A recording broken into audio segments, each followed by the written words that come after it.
This is Bill Hornbarger, Chief Investment Officer at Benjamin F. Edwards, with three things to watch for the week of March 23rd, 2026. Well, energy prices are going to remain the focal point of the markets, and Fed policy. And there is a lot to this.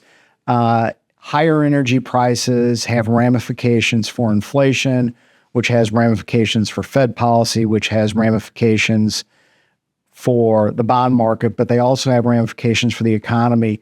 Right now, the market is thinking that inflation will tick a little bit higher because of the recent increase in energy prices, and the economy will slow a little bit.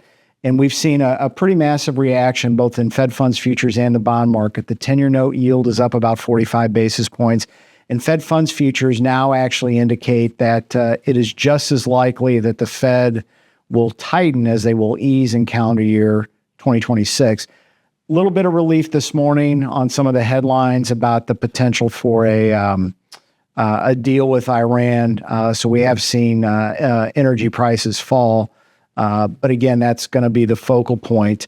Very quietly, as we mentioned, the bond market has reacted negatively to everything that's happened. Again, putting a little bit of an inflation premium in the market. The 10-year note has risen about 45 basis points in the last 3 weeks. Fed funds futures, again, starting to price in tightening.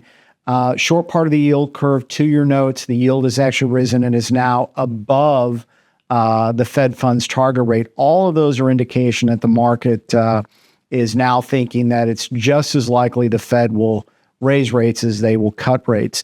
In terms of economic data this week, the one that we're watching is the University of Michigan Consumer Sentiment for a couple reasons. First of all, it will give us an idea on how the consumer feels about what's happened the last 3 weeks, and maybe give us a little bit of insight into consumer spending patterns, but also inflation expectations. Again, we've seen bond yields increase. Very specifically in the U of M consumer sentiment data, they look at inflation expectations over both 1 year and the next 5 to 10 years, and we expect those to increase a little bit with the activity we've seen related to the war. But that'll be something that comes out later in the week.